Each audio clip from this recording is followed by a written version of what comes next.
देखो बच्चों, आज हम कक्षा 7वीं विषय हिंदी दूसरी इकाई दूसरा कविता बेटी योग। देखो बच्चों, बेटी योग इस कविता के कवि है आनंद विश्वास।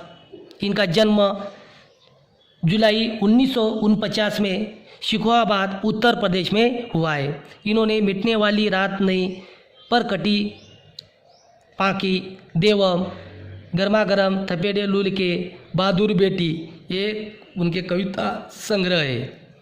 तो देखो कविता का परिचय। आनंद विश्वास जी अंधविश्वास और मुश्किलों के ताप से पिछलने जीवन के प्रति विद्रोही स्वर रखने वाले कवि है। पर कविता के माध्यम से बेटिया को शिक्षा महत्व के साथ उनकी आत्मनिर्भरता प्रगति को प्रतिपादित किया जा सकता है। तो देखो बच्चों, इस कविता में कवि आनंद विश्वास जी ने क्या कहा है? आनंद विश्वास जी ने बेटियों को पढ़ाओ। जब बेटियों को पढ़ोगे, उन्हें समुचित शिक्षा देंगे तो उनमें आत्मविश्वास बढ़ेगा, बेटियां आत्मनिर्भर होगी, वह देश की प्रगति बढ़ चढ़कर भाग ले सकेगी। देखो बच्चों, इस कविता में कवि आनंद विश्वास जी ने कहा है कि बेटियों को पढ़ाओ, उनको आत्मनिर्भर बनाओ, उनको उनके पैर पर खड़े होने के लिए उनको सलाह दो, उनको उतना आत्मविश्वास उनमें निर्माण करो। इसमें क्या कर, पहले के पुराने युग में बेटियों को पढ़ाते नहीं थे। बेटियों को क्या कहते? चूल और मूल कहते थे। लेकिन बेटियों को पढ़ाने का काम किसने किया है? वो थोर महापुरुष थे। कौन थे? मालूम है क्या आपको? नहीं मालूम। वो थोर महापुरुष क्रांति ज्योति सावित्रीबाई फुले और महात्मा ज्योतिबा फुले। इन्होंने शिक्षा का महत्व उस साल में 1848 या 39 के समय में उन्होंने क्या किया है? शिक्षा का महत्व, शिक्षा यानी शिक्षण का महत्व उन्होंने उस जमाने में लोगों को बताया हुआ है।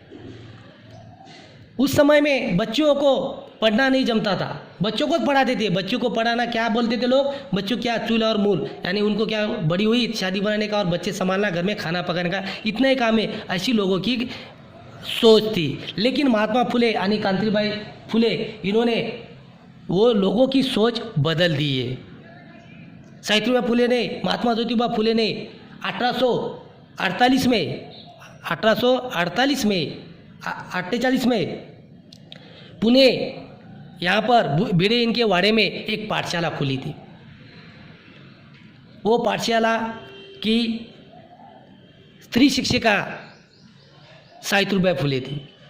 देश की पहली महिला स्त्री शिक्षिका मुख्याध्यापिका कौन थी? सावित्रीबाई फुले थी। आज सावित्रीबाई फुले और महात्मा ज्योतिबा फुले ये महान विभूति के कार्य पर आज जो बेटियां जो पढ़ रही है, उनका बहुत मोल का कार्य है। आज हर क्षेत्र में, हर कार्य में, हर विभाग में, पुलिस में महिलाएं, इंजीनियर महिलाएं, कलेक्टर महिलाएं, डॉक्टर महिलाएं, क्लार्क महिलाएं, डिपो में बस चलाने वाली महिलाएं, कंडक्टर महिलाएं, शिक्षक महिलाएं, हर क्षेत्र में महिला पुरुष के बरोबरी में काम करिए। ये काम ये श्रेय किनको जाता है? ये महात्मा फुले और सावित्रीबाई फुले को जाता है।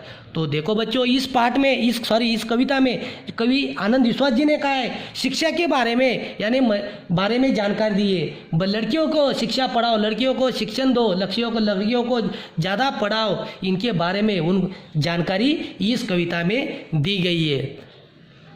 तो कविता में शिक्षा के बारे में जिसमें जानकारी आई है आपको, तो एक उदाहरण आपको शिक्षा के बारे में कांति ज्योति सावित्रीबाई फुले और महात्मा ज्योतिबा फुले का आपको बताया हुआ है। देश में विकास हो रहा है, तो इसलिए बच्चों को कहानियाँ सुनाना, बच्चों को कहानियाँ लिखना, बेटियों को नए युग के संबंधी जानकारी दो।